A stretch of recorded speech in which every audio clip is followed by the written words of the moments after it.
নমস্কাৰ, মোৰ নাম ৰিংকু তালুকদাৰ। মই এতিয়া আহি উপস্থিত হ'লোঁ লতাশিল খেলপথাৰ।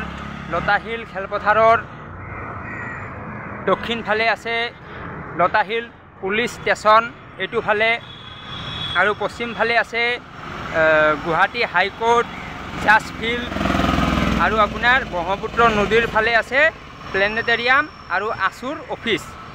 তো ইয়াত মই আহি উপস্থিত হ'লোঁ কাৰণ আজি 5 দিন হ'ল এটা বাতৰি আমাৰ সংবাদ মাধ্যমত চলি আছে। বাতৰিটো হ'ল যে ৰমেন বৰুৱা ৰাতিপুৱা ঘৰৰ পৰা ওলাই গৈছে, ওলাই গৈ তেওঁ এতিয়ালৈ ঘূৰি অহা নাই। মানে আজি 5 দিন হ'ল, 5 দিন মানে আপোনাৰ 120 ঘণ্টা পাৰ হৈ গ'ল। তো এতিয়ালৈকে তেওঁ ঘূৰি অহা নাই। তেওঁ ক'ত গৈছে, কিয় গৈছে, এইটো কোনো নাজানে। আৰু আজিও মানে বাতৰিটো চলি আছে। তো এই বিষয়ে মই ভাবিলোঁ এটা ভিডিঅ' বনোৱা প্ৰয়োজন আছে, কাৰণ বিষয়টো স্পৰ্শকাতৰ হয়, সামাজিক মাধ্যমত যথেষ্ট চৰ্চা লাভ কৰিছে। তো এই বিষয়টো জানিবলৈ হ'লে আপুনি কিছু অতীতলৈ যাব লাগিব। ৰমেন বৰুৱা কোন হয় সেইটো জানিবলৈ আপুনি জানিব লাগিব এই ঘৰটোৰ বিষয়ে। এইটো চাওক, এইটো ঘৰটোৰ বিষয়ে জানিব লাগিব।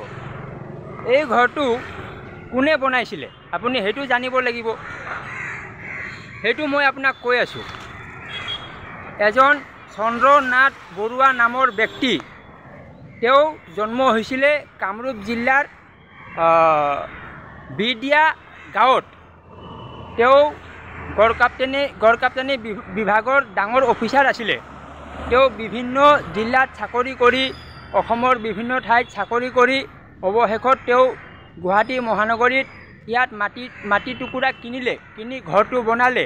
আৰু এই যিটো ঘৰ বনাইছে এইটো আপোনাৰ ইংলেণ্ডৰ ঘৰ হয়, মানে ইংলেণ্ডৰ ডিজাইনত ঘৰটো বনাইছে।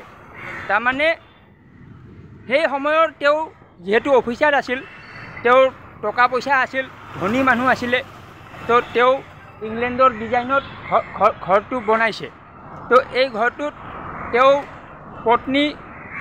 পত্নীৰ নাম হ'ল জোনপ্ৰভা কলিতা। জোনপ্ৰভা কলিতাৰ সৈতে তেওঁ সুখৰ সংসাৰ কৰিছে। আৰু তেওঁ মানে 9জন পুত্ৰ সন্তান আৰু 4জনী জীয়ৰীৰ লগত তেওঁ বসবাস কৰিছিলে এই ঘৰটোত। তো এই ঘৰটোতে 9জন পুত্ৰ সন্তান আছিলে।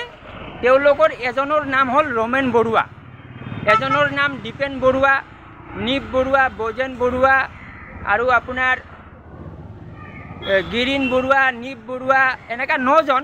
মই গোটেই নামবোৰ মনত অহা নাই। তো এই ঘৰটোৰ পৰা তেওঁ ৰাতিপুৱা ওলাই গৈছে। ওলাই গৈ ক'ত গৈছে, কি হৈছে, মানে এতিয়ালৈকে সম্পূৰ্ণ ৰিপৰ্টটো অহা নাই। এতিয়া গুৱাহাটী মহানগৰ আৰক্ষী কমিশ্যনাৰ, আৰক্ষী আয়ুক্ত, তেওঁ কৈছে যে তেওঁৰ যিটো লাষ্ট ফোন ৰিপৰ্ট আছে, ফোন লোকেশ্যন আছে, সেইটো নদীৰ পাৰত পোৱা গৈছে।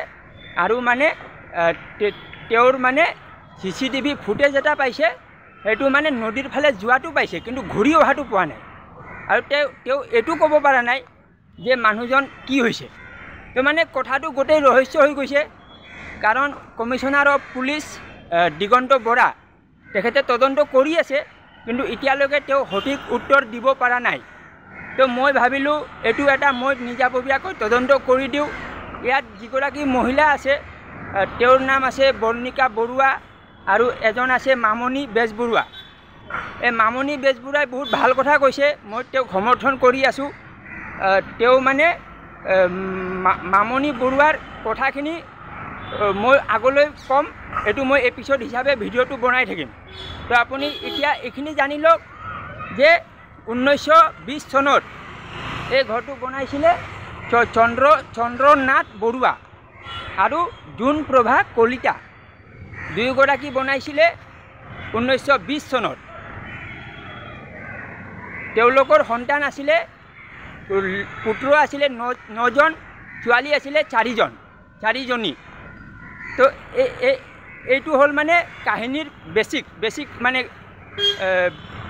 যিটো মানে একদম আপোনাৰ মূল বিষয়বস্তুটো। তো আগলৈ মই জনাই থাকিম, আপোনালোকে মোৰ চেনেল ছাবস্ক্ৰাইব কৰি লওক, লাইক কৰক, কমেণ্ট কৰক। মই এনেকৈ আপোনাৰ ভিডিঅ' বনাই থাকিম আৰু দীপেন বৰুৱাৰ লগত মই কথা পাতি থাকোঁ, তেওঁৰ পৰা কিছু কথা জানিব চেষ্টা কৰিম।